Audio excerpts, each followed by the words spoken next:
So hello my dear students, welcome back once again to Prakashan classes. और आज हम लोग सीखेंगे एग्जाम 2022 में एग्जाम 2022 में क्लास 11 के लिए आया हुआ क्वेश्चन इनकम फ्रॉम सैलरीज। ठीक है, एग्जाम 22 में क्लास 11 के लिए इनकम फ्रॉम सैलरीज के रिस्पेक्ट में आया हुआ क्वेश्चन। टॉपिक का नाम क्या है? Income from salaries. ये एक रिविजनरी वीडियो है जो रिवीजन करने में आपको हेल्प करेगा। इनकम फ्रॉम सैलरीज का क्वेश्चन का रिवीजन करने में हेल्प करेगा। ठीक है, तो exam 2022 class 11 income from salaries का ये रिविजनरी वीडियो जो क्वेश्चन है वो ऑलरेडी डिस्क्रिप्शन में दिया हुआ है। डिस्क्रिप्शन में लिंक दिया हुआ है क्वेश्चन का, चेक कर लेना। क्वेश्चन गिवन है डिस्क्रिप्शन में, तो डिस्क्रिप्शन के लिंक में जाना। इस वीडियो के लिंक डिस्क्रिप्शन में एक लिंक दिया हुआ है, वहां पे आप लोग को जो लिंक के थ्रू आपको क्वेश्चन प्रोवाइड कर दिया गया है। लिख रहा है mister Debapriya Mukherjee is working in IT company in India. ठीक है, Debapriya Mukherjee is working in IT company in India. हमको उसका कंप्यूट करना है his income from salary for assessment year 2020-21 लिखा है, उसको करेक्शन कर लेना। ठीक है, उसको क्योंकि पुराना क्वेश्चन है इसलिए असेसमेंट ईयर 2020-21 लिखा है। इस साल का क्वेश्चन के लिए होगा असेसमेंट ईयर 2024-25, मतलब 24-25। उसका सैलरी हम लोग को दिया हुआ है एज ऑन 1 अप्रैल 2019 ₹8,500। तो इसको भी हम लोग करेक्शन कर लेंगे। ठीक है, क्योंकि हम लोग का असेसमेंट ईयर 24-25 है। ठीक है, और क्वेश्चन में 20-21 दिया हुआ है, तो 20-21 से 24-25 अगर हम लोग असेसमेंट ईयर ले रहे हैं तो हम लोग 4 साल आगे बढ़ जा रहे हैं। तो हम लोग क्या करेंगे, ये जो बेसिक सैलरी दिया हुआ है ना 1 अप्रैल 2019 का, इसको भी 4 साल आगे बढ़ा देंगे तो ये हो जाएगा 1 अप्रैल 2023। ठीक है, तो क्वेश्चन में थोड़ा सा अपने हिसाब से मॉडिफिकेशन कर लेना। ठीक है, बेसिक सैलरी हम लोग को 1 अप्रैल 2019 का दिया है, बट उसको मान लेना कि वो 1 अप्रैल 2023 का है। तो सैलरी एज ऑन 1 अप्रैल 2023 ₹8,500 दिया हुआ है। डेट ऑफ एनुअल इंक्रीमेंट है ₹500 every 1 July, 1 July of every year. हर साल 1 जुलाई को उसका एनुअल इंक्रीमेंट होता है, सैलरी ₹500 से बढ़ जाता है। डियरनेस अलावेंस भी बता रहा है क्वेश्चन में 50% ऑफ सैलरी। कन्वेंस अलावेंस बता रहा है क्वेश्चन में 3000, actual expenses incurred 2000। Education allowance for 3 childrens दिया हुआ है 2400। मेडिकल अलावेंस दिया हुआ है, एक्चुअल एक्सपेंडिचर इनकर्ड का भी फिगर दिया है। सिटी कंपनसेटरी अलावेंस दिया हुआ है और लिखा हुआ है he is provided with a rent free accommodation in Mumbai, the fair rent of which is 12,500 per month. तो ये सब डेटा हम लोग को दिया हुआ है। चलिए स्टार्ट करते हैं सोल्यूशन। स्टार्ट करते सोल्यूशन। लिखेंगे कंप्यूटेशन ऑफ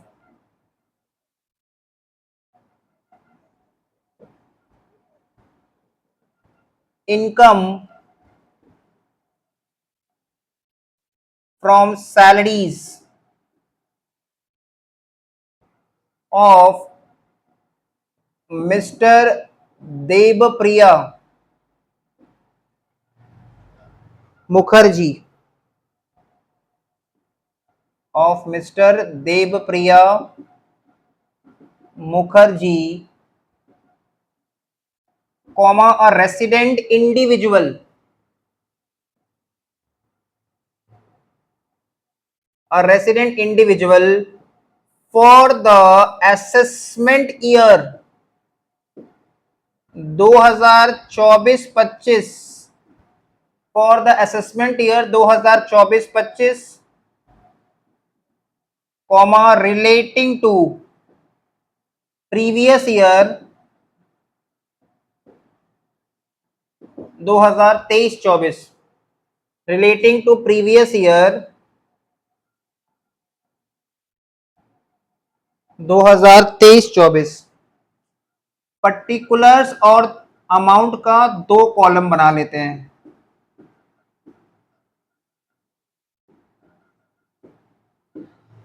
ठीक है, तो सबसे पहले हम लोग क्या करेंगे ना, सम्स बनाने के लिए हम लोग अप्रोक्सीमेटली 10 से 12 लाइन का जगह छोड़ देते हैं।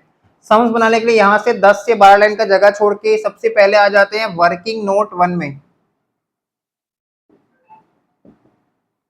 Working note 1 calculation for basic salary. ठीक है, देखो क्वेश्चन का फर्स्ट पॉइंट में लिखा हुआ है कि उसका बेसिक सैलरी या फिर सैलरी ऑन 1 अप्रैल 2019, जो 1 अप्रैल 2019 है, उसको तुम मान के चलना कि ये नया क्वेश्चन में डेट रहेगा 1 अप्रैल 2023। तुम्हारा एग्जाम वाला क्वेश्चन में ये डेट रहेगा 1 अप्रैल 2023।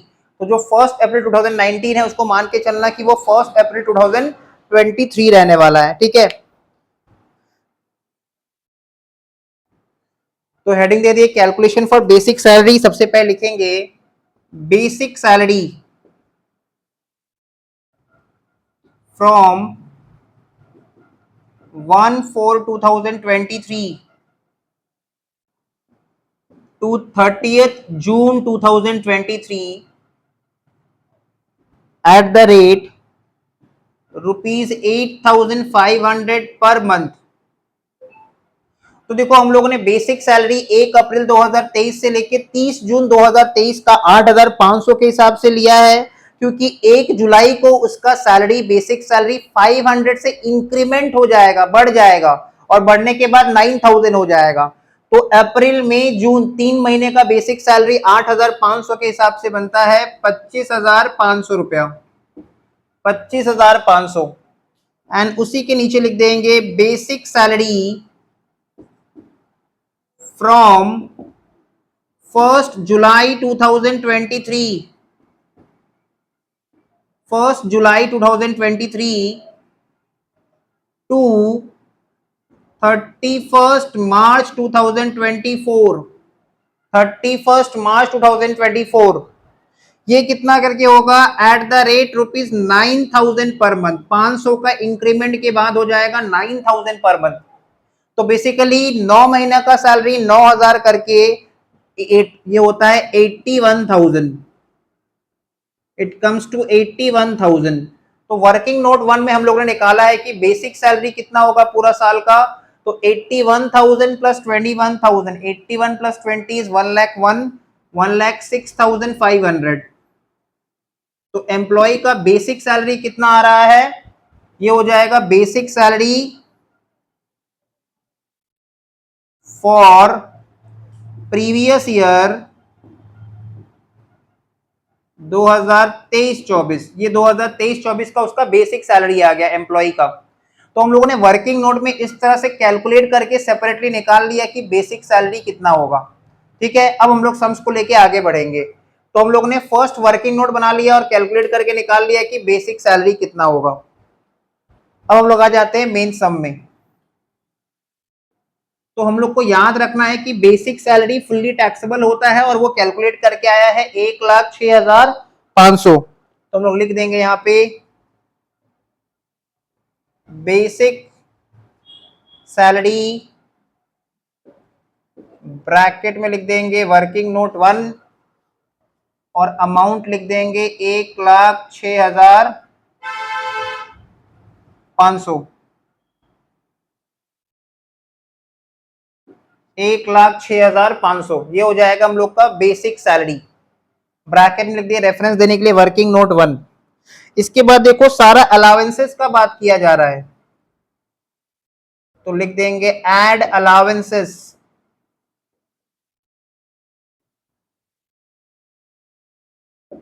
Add allowances,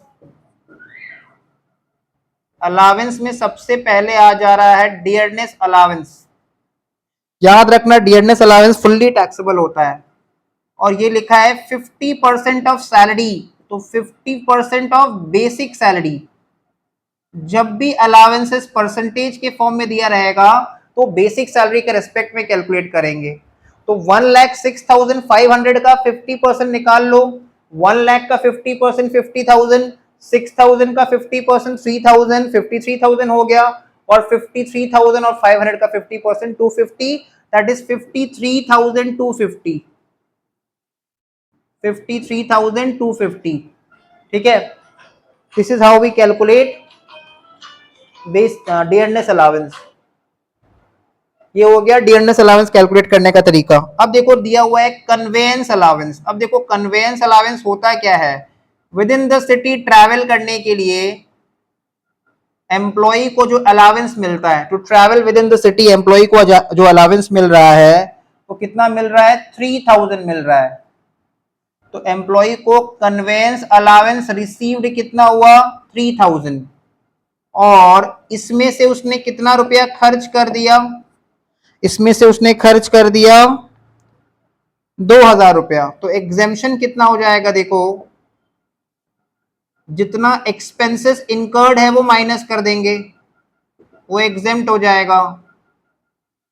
assuming expenses incurred for official duty, ठीक है, तो 2000 रुपया माइनस कर देंगे, तो कन्वेंस अलाउंस के नाम पे 1000 रुपया टैक्सेबल हो जाएगा।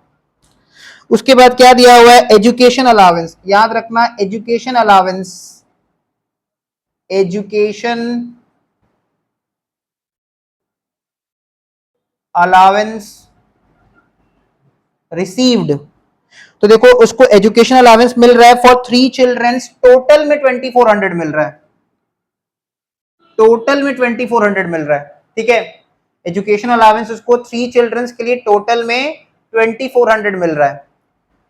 मतलब 3 बच्चों के लिए अगर 2400 मिल रहा है तो एक बच्चे के लिए कितना हो जाएगा, एक बच्चे के लिए कितना हो जाएगा, कितना मिल रहा है, एक बच्चे के लिए प्रोपोर्शनेटली 800 रुपया मिल रहा है, क्लियर, एक बच्चे के लिए प्रोपोर्शनेटली 800 रुपया मिल रहा है।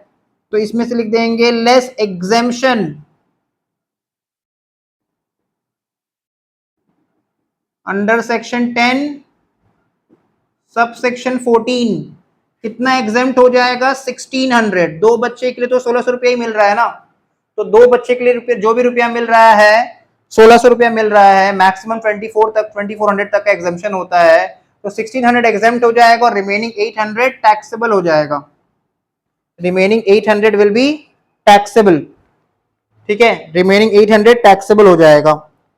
इसके अलावा क्या मिल रहा है, मेडिकल अलावेंस। मेडिकल अलावेंस में याद रखना खर्चा से कोई मतलब नहीं है, कितना एक्सपेंडिचर इनकर किया एम्प्लॉय ने, इससे कोई मतलब नहीं है, और मेडिकल अलावेंस फुल्ली टैक्सेबल होता है। तो मेडिकल अलावेंस कितना ले लेंगे हम लोग, 3500 मेडिकल अलावेंस ले लेंगे, 3500। इसके अलावा city compensatory allowance, city compensatory allowance ये भी फुल्ली टैक्सेबल होता है। तो सिटी कंपनसेटरी अलावेंस कितना ले लेंगे, 2000, फुल्ली टैक्सेबल होता है, तो सिटी कंपनसेटरी अलावेंस ले लिए 2000। अब ये सारा टैक्सेबल अलावेंस को ऐड कर दो, 53,250 प्लस 1000, 54,250, 54,250 प्लस 800 प्लस 3,500 प्लस 2000, तो कितना आ रहा है, इन सबको ऐड करके फटाफट देख लेते हैं। 53,250 plus 1000 plus 800 plus 3,500 plus 2000, this is coming to 60,550,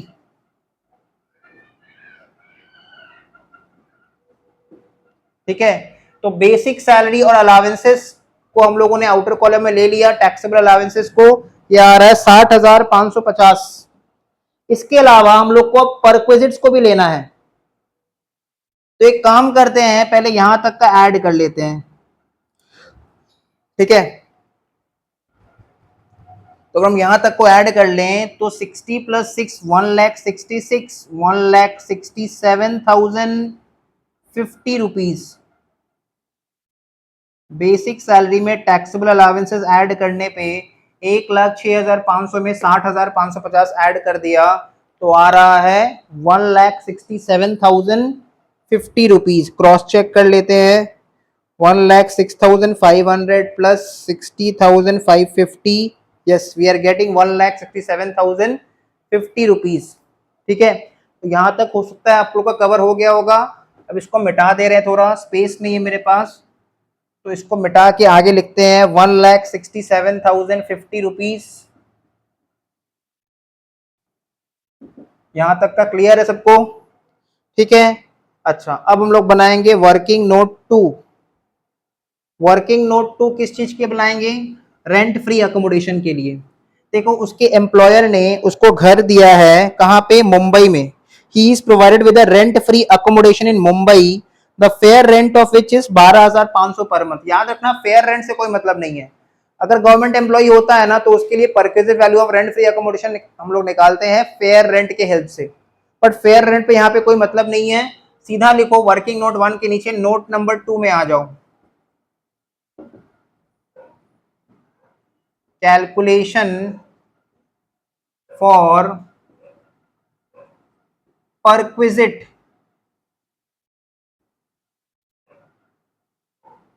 value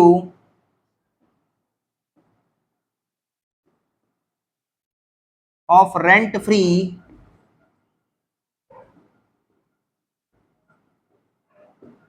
accommodation. Calculation for perquisite value of rent free accommodation. Calculation for perquisite value of rent free accommodation. तो सबसे पहले हम लोग क्या करेंगे ना, हम लोग सबसे पहले निकाल लेंगे salary for rent free accommodation, जिसमें क्या आ जाता है बेसिक सैलरी, ठीक है, plus dearness allowance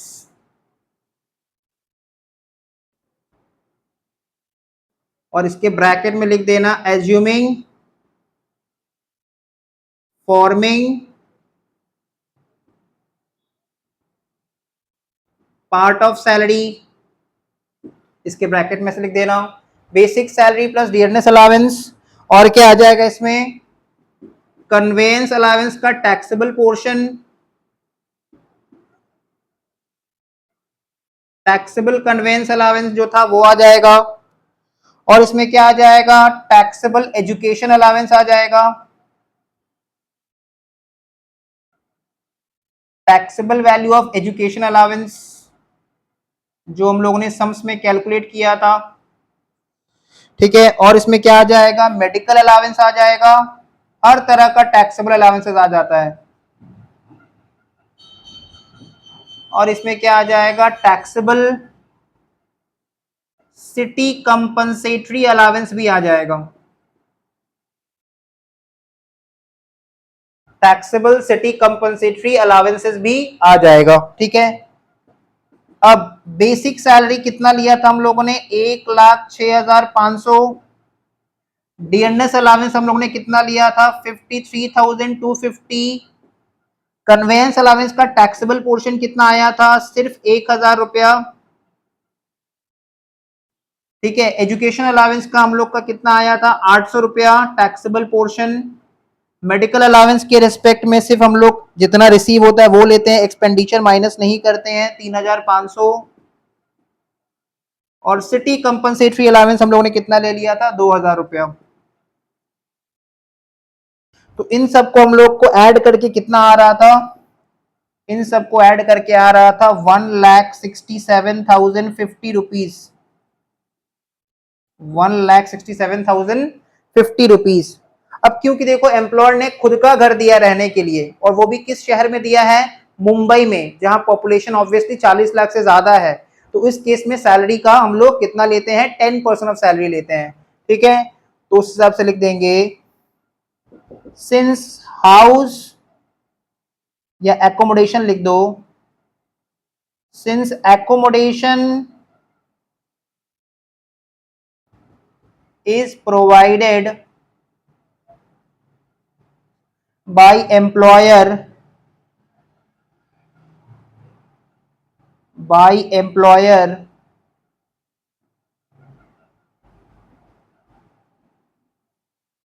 in Mumbai,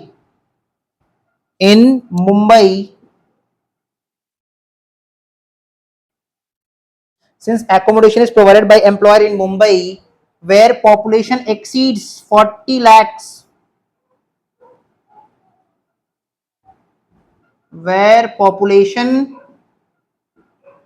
exceeds 40 lakhs, जहां पॉपुलेशन 40 लाख से ज्यादा है, therefore perquisite value of rent free accommodation is equals to 10% of salary।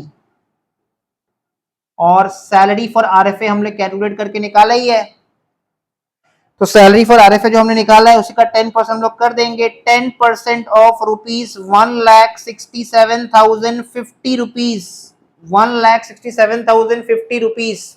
ठीक है, तो ये आ जाएगा 16,705 रुपया, 16,705 रुपया। ठीक है, 16,705 ये हो जाएगा perquisite value of rent free accommodation. तो ये हमारा वर्किंग नोट है जिसमें हमने डिटेल में दिखा दिया है कि पहले तो हमने सैलरी फॉर आरएफए निकाला, फिर हमने ये समझाया कि अकोमोडेशन जो है एम्प्लॉयर ने कहाँ प्रोवाइड किया, मुंबई में, जहां पॉपुलेशन ऑब्वियसली 40 लाख से ज्यादा है, इसलिए perquisite value of rent free accommodation हो जाएगा 10% of salary, that is salary का 10% जो कि आ रहा है 16,705 रुपया। अब इसको हम लोग मेन सम में पुट कर देंगे, इसी चीज को हम लोग क्या करेंगे, मेन सम में पुट कर देंगे। तो आ जाओ इसको मेन सम में पुट कर देते हैं।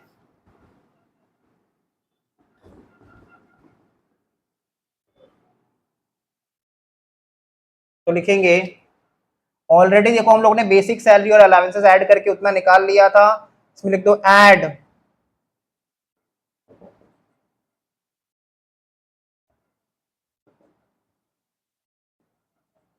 Perquisite value of rent free accommodation.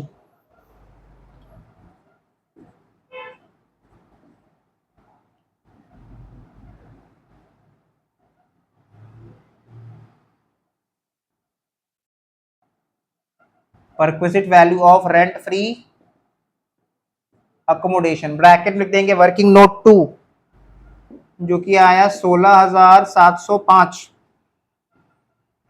तो 1,67,050 रुपीज में 16,705 को ऐड कर देंगे, तो यह आ जाएगा 1,83,755, 1,83,755। इसको हम लोग लिख देंगे ग्रॉस इनकम फ्रॉम सैलरीज। इससे याद रखना डिडक्शन का सेक्शन नंबर है section 16।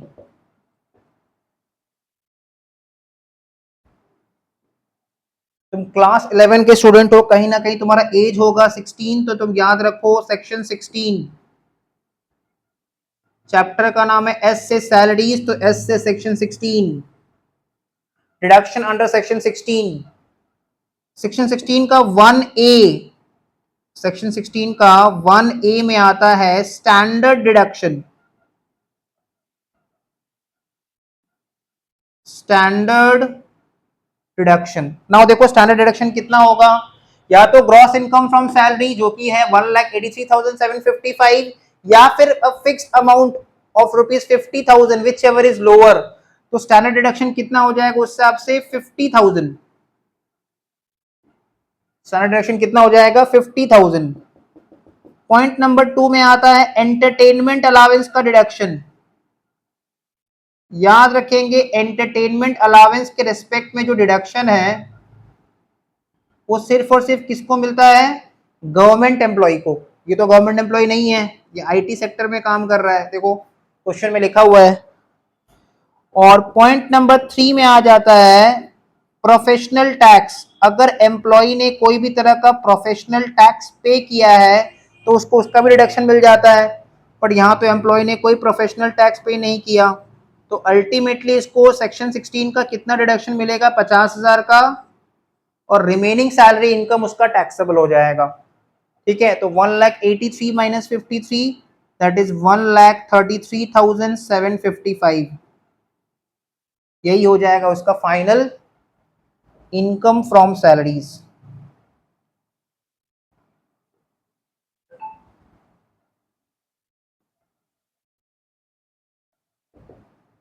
That's it for this video. ठीक है, चैनल को सब्सक्राइब कर देना और वीडियो को लाइक करो, शेयर करो अपने फ्रेंड्स में, जितना हो सके उतना शेयर करो। और ऑल द बेस्ट, मिलते हैं नेक्स्ट वीडियो में।